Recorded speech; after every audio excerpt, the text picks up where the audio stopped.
She didn't value your presence until your absence became the loudest thing in the room. And that's how it tends to go, doesn't it? When you're there consistently, quietly, steadily, people stop noticing. You become part of the furniture in their lives.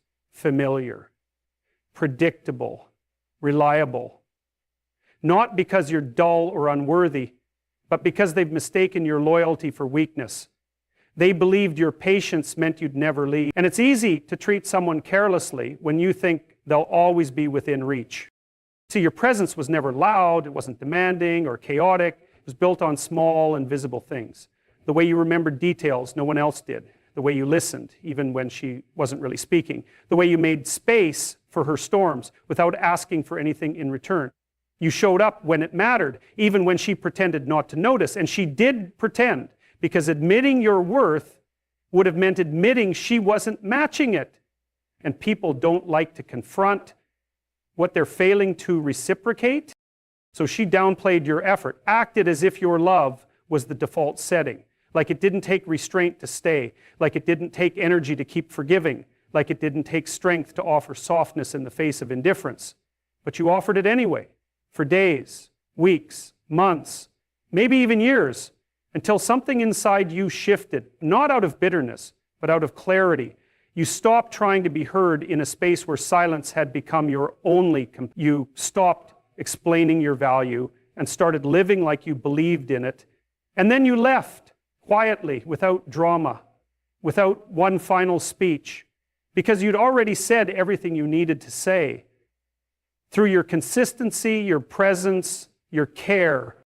And here's what's fascinating. It's only after you're gone that the volume of what you were really offering begins to ring in their ears. That's when they realize your silence is louder than your words ever were, that your absence doesn't create space, it creates a void, because you weren't just someone in the background, you were the structure. The steady current beneath the chaos, the calm when everything else was noise. But they couldn't see it then because it didn't demand attention. It didn't scream for validation. It just was. But now there's a pause where your laugh used to be. There's a weight in the room where your presence once held things together. She scrolls through her phone, not because there's something to see, but because she's hoping for a sign of you, a like, a message, a slip, something that tells her you still care, that you still feel what you once did. Because if she can still affect you, she can still control the narrative. But the silence, the fact that you're not reacting, that terrifies her more than any fight ever could. You're not punishing her. That's not what this is. This isn't about games or trying to make her chase. It's about giving her the only thing she truly ignored. Distance. Real, uninterrupted distance. The kind that doesn't beg to be bridged. The kind that forces reflection. Because when someone is no longer overwhelmed by your presence, they're forced to face the consequences of their own behavior. And in that space, they'll either evolve or stay stuck, but that's no longer your concern. And she might say she misses you. She might say she didn't realize what she had. She might even cry. But understand something deeply. Missing someone isn't the same as valuing them. Anyone can miss the comfort of consistency. Anyone can mourn the loss of unconditional support, but that doesn't mean they're ready or willing to give back what they once took for granted. And that's where you have to hold the line, because your value doesn't increase in your absence, it just becomes visible. She didn't value your presence when it was there, not because you weren't valuable, but because she was too wrapped up in her own story to notice the one you were writing through your actions. You were the man who stayed, who supported, who listened, who tried. And now you're the man who left. Not because you stopped loving, but because you started listening to the part of yourself that said, this isn't enough anymore. And when she walks into an empty room now, when she reaches for a phone and finds silence, when she looks around and realizes no one is showing up the way you did, that's when she'll understand. That's when she'll feel what life is like without you. Not because you wanted her to suffer, but because you finally stopped suffering yourself.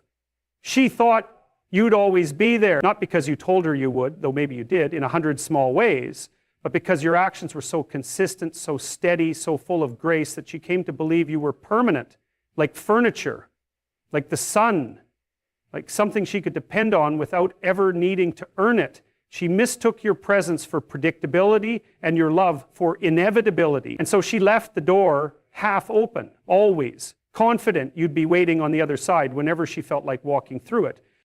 And maybe, for a while, you were. Maybe you left that door unlocked, left the light on, left pieces of yourself behind just in case she decided to show up. Maybe part of you hoped that if you held the line, if you stayed steady enough, she'd finally meet you with the same energy, the same commitment, the same care. But days turned to weeks, and weeks to months. She came and went, not always physically, sometimes emotionally, sometimes energetically.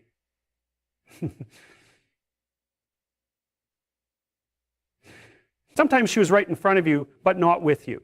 Present, but unreachable. Near, but unavailable. And you kept hoping that one more show of love, one more extension of grace, one more quiet gesture of loyalty would bring her back fully. But she never really came, not the way you needed her to. And at some point, something broke. Not loudly, not with fire or rage, but quietly. A shift, subtle but irreversible. You realized that being the constant in someone else's life is exhausting when you're the only one holding the structure together. You realized you were anchoring someone who wasn't trying to steady themselves, that she was comfortable leaning but never standing. So you stepped back, not out of spite, but out of necessity. You withdrew the energy you used to give so freely. You reclaimed the emotional bandwidth that was being spent on someone who didn't recognize its cost. And that's when she noticed. That's when the absence started to echo. Because until then, she had confused your support for something bottomless.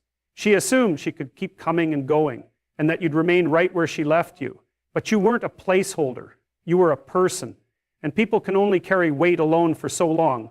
She thought you'd always be the fallback, the safety net, the quiet assurance in the background. But one day, without ceremony, you stopped being that. You stopped offering sanctuary to someone who never stayed long enough to be safe herself. And suddenly, the door she thought would always be open was closed. Not slammed, not locked in anger, just gently, firmly closed.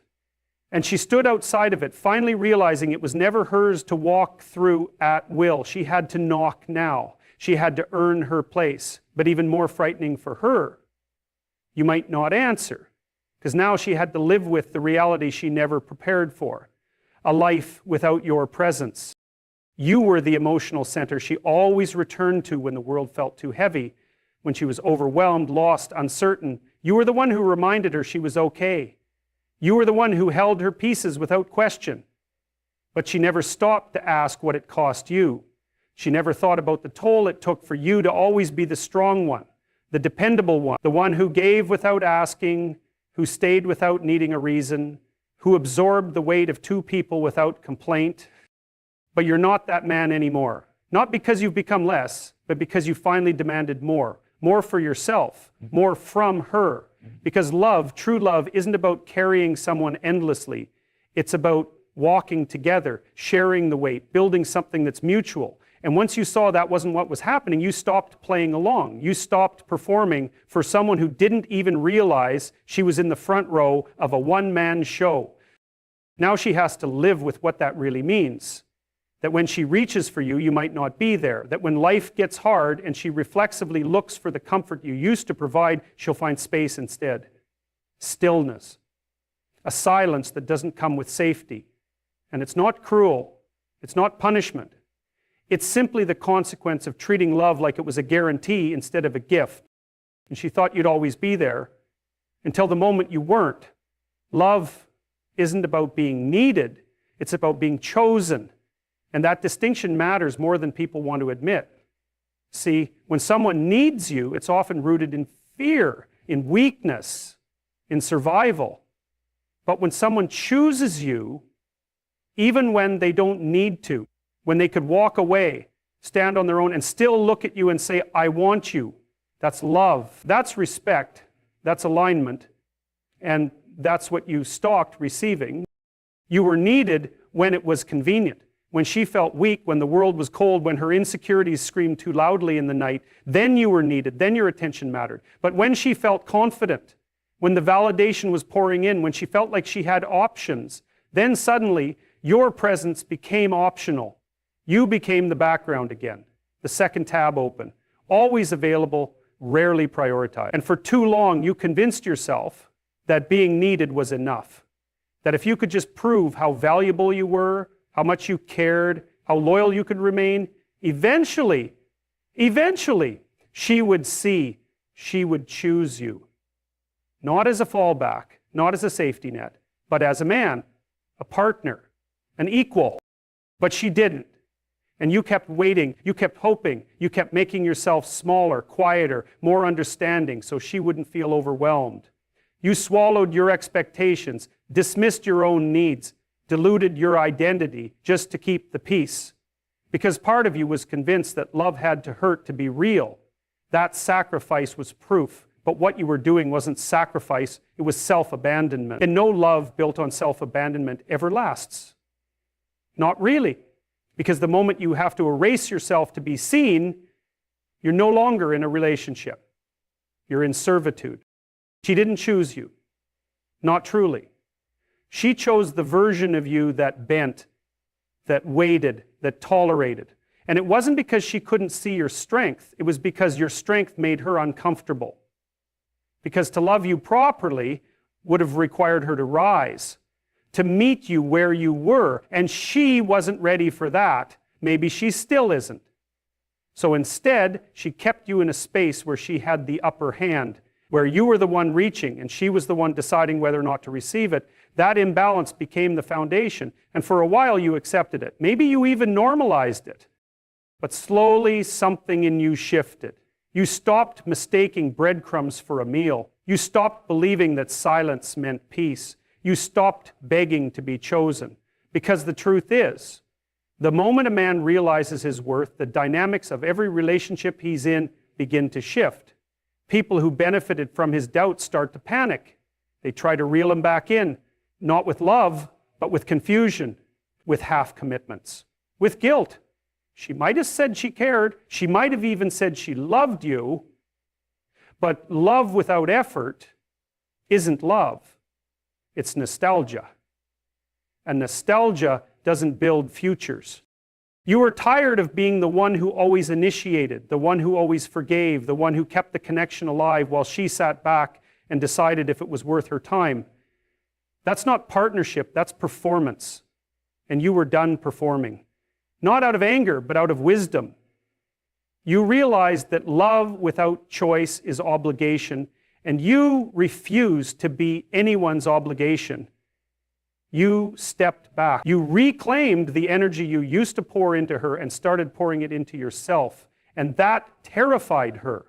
Not because she lost someone who needed her, but because she lost someone who finally stopped needing her permission to walk away.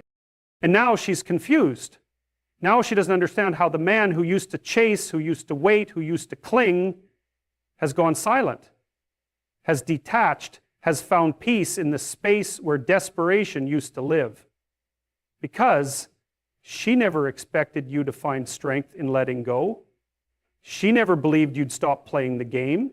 She thought your need would keep you tethered. But she was wrong. You didn't stop caring, you just stopped convincing. You were never asking for too much, you were just asking the wrong person. You wanted to be seen, not just needed. Chosen, not just tolerated. And now that you've stepped out of that space, now that you've learned the difference, you'll never return to it because you understand what it cost and you're not willing to pay that price again. You're no longer the man who waits to be chosen. It's strange how silence can scream. Not in the moment it arrives, but in the moments after, when she speaks into the void and hears no echo, when she sends the message and sees no reply. That's when the panic sets in, not because she misses you necessarily, but because she realizes that she no longer controls the temperature of your attention. And for someone who once fed off your reactions, your absence is louder than any argument, more disruptive than any confrontation. Because for the first time, she's left alone with the consequences of her own ambivalence. You see, when you were always available, always responsive, always present, she never had to feel the weight of her own inconsistency. You absorbed it, you made sense of it, you soothed the chaos, even if it cost you your peace. And every time she pulled away, you reached further. Every time she grew cold, you turned up the heat. That imbalance wasn't just emotional, it was existential. You became her mirror, reflecting back stability while she wavered, and that made her feel safe, even as she gave you reasons not to stay. But now the mirror is gone, and all she sees is herself. Without your reactions, without your reassurances, without your steady hand reaching out in the dark, she's forced to confront something she's never had to before. The reality of her own choices. Not the narrative she spun about them, not the justifications she leaned on, but the cold, hard truth of what happens when someone stops chasing. And she doesn't know how to handle that. She'll start reaching out in subtle ways, the passive messages, the vague likes, the sudden interest in things you post, even though she once acted like none of it mattered. It's not always a grand gesture, not always an apology. Often it's a test, a way to gauge if the door is still cracked open. And when there's no answer, when your silence holds, it rattles her, because she thought she could always come back. She thought you'd always want her, even if she never gave you a real reason to stay. This isn't about bitterness. It's not about revenge. It's about boundaries. It's about finally valuing yourself enough to stop entertaining people who only show up when they feel you slipping away. That's not connection. That's possession. And you're not a possession. You're a man who loved deeply, yes. A man who gave more chances than were deserved, absolutely. But also a man who has learned, who has grown, who understands now that love without accountability is manipulation, and that peace without mutuality is just a performance for someone else's comfort. She misses the version of you that tolerated everything. The version that remained emotionally available even when she had emotionally checked out.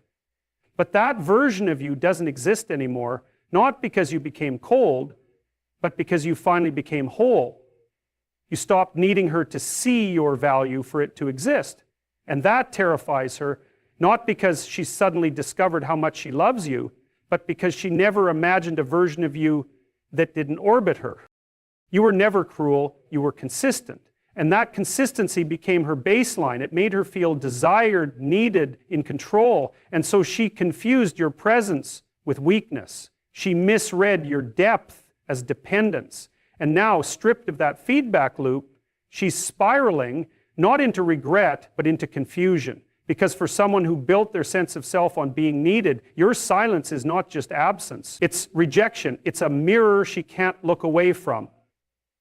And every quiet moment, every unreturned message, every unanswered attempt, it all reinforces the truth she tried to outrun. That you've moved on, that you're over it, that you found peace in the very place she used to cause chaos. And let's be honest, there's a part of her that still hopes the silence is temporary. That if she just waits long enough, the old version of you will resurface. That your heart, so forgiving and open before, will come knocking. But she's missed the shift. She didn't see it happen, and now she doesn't know how to undo it. Because you're not being quiet to punish her. You're not withholding to hurt her. You're simply done trying to convince someone of something they never wanted to understand. And in that stillness, in that unwavering calm, lies your strength, because nothing speaks louder than a man who has finally learned to value his peace more than her attention. There's something unsettling about watching someone finally live with the void they helped create. And she will. Not all at once. No, that kind of clarity never arrives in a single moment. It creeps in slowly, like fog slipping under a door. At first, it's just silence. Then it's space.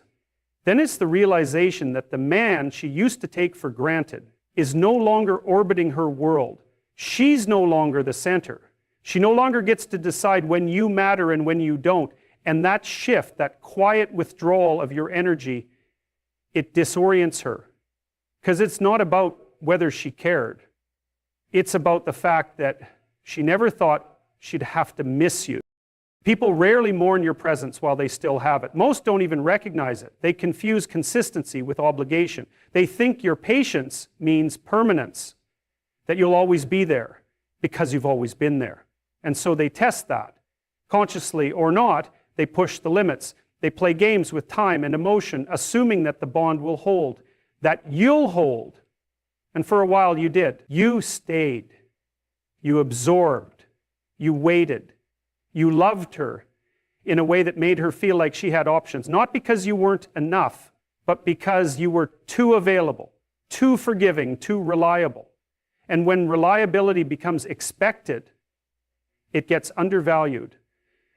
So when you left, not with drama, not with rage, but with quiet finality, it didn't register at first. She assumed you'd circle back, like always, that your absence was a pause, not a conclusion, that you'd cool off, collect yourself, and come back, ready to do the emotional lifting she never learned to carry herself. But time passed, and you didn't return. You didn't text on the anniversary of a memory only you seemed to cherish. You didn't like the photo. You didn't ask how she was sleeping, if she was eating, if she was okay. You disappeared from the rituals that once held her in place. And that's when she started to notice. Not because she missed the version of you she used to ignore, but because she finally had to sit in the silence she helped construct. It's strange, isn't it, how quickly the one who pulled away becomes the one who reaches out when the other stops reaching. Because when you were chasing her, she felt validated, that pursuit was proof of her desirability, of her worth.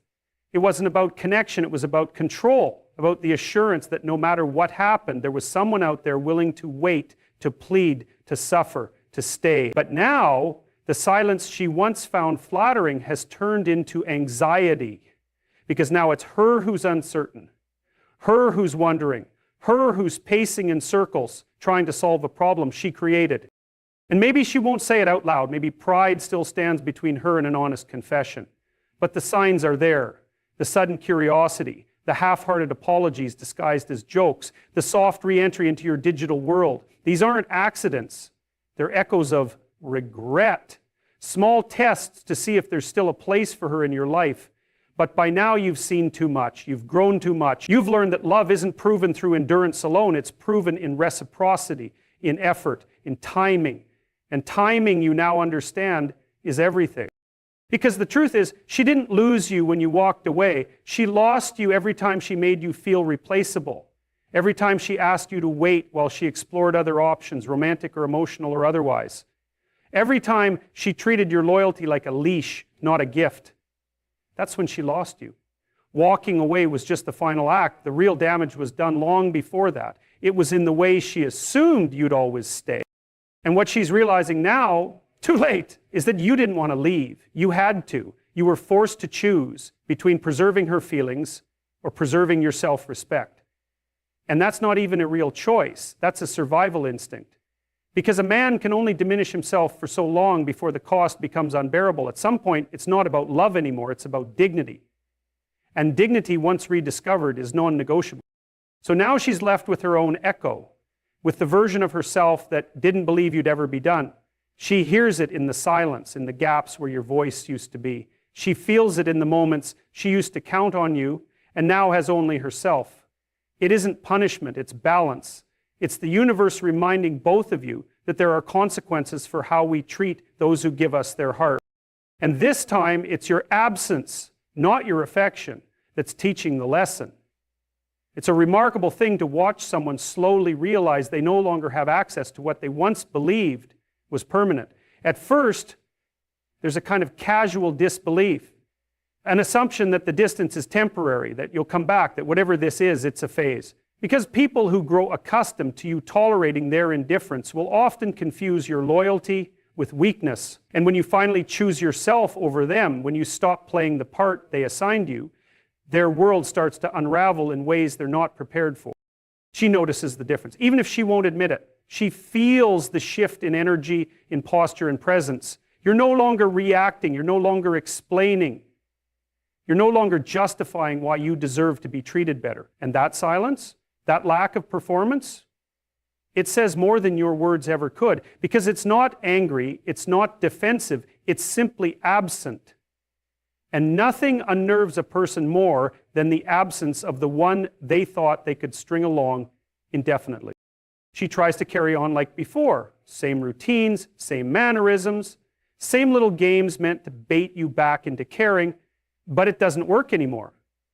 Because you're not just behaving differently, you are different. And that unsettles her. She's trying to solve a puzzle that no longer has the same pieces. You're not reacting like you used to. You're not moved by her hot and cold affection. You're not available for the role of emotional caretaker anymore. And when you stop showing up for someone who only appreciated your presence in your absence, they begin to unravel. There's a deep insecurity that surfaces when a person realizes they were never truly needed, only depended on for validation, reassurance, attention. You were her emotional safety net, the fallback plan, the reassurance that no matter how much chaos she stirred, there would always be one person willing to sort through it. But you've outgrown that role. And what she sees now isn't just your back as you walk away. It's the outline of a boundary she never expected you to draw. And maybe she won't say it. Maybe she's still holding on to pride, hoping you'll flinch, hoping you'll crack. But every day you remain silent, every day you prioritize your own peace over her chaos, is another day she has to face the uncomfortable truth that you meant what you said by saying nothing at all. Your absence becomes her mirror, and what she sees isn't flattering. It's all the ways she took you for granted, all the ways she made you feel like an option while expecting to be a priority. That reflection doesn't go away just because she refuses to speak it out loud. It lingers, and slowly it creeps into her words. The ones you do hear when she finally says something like, "You've changed," or "You used to care more," not because she believes it, but because she hopes you'll deny it. Because if you deny it, she still has you. But you don't deny it. You nod. You agree. You have changed. You did care more. And you're done proving it to someone who only started paying attention once your love stopped being convenient. It's in those moments that she realizes what she's lost. Not because you're trying to teach her a lesson, not because you want her to hurt, but because for the first time she's encountering the full weight of her own behavior without you softening the impact. You're not standing between her and the consequences anymore. And that's a lonely place to be, especially when she thought she'd always have you as her emotional fallback. But that fallback is gone because your silence is not an act of war, it's an act of self-respect. You're not ignoring her to manipulate her. You're not being cold to punish her. You're simply living in a reality she never believed would arrive. One where you're free. Free from needing her to understand. Free from begging to be seen. Free from tying your worth to her approval. And in that freedom, she finds her prison. Is all the power she thought she had?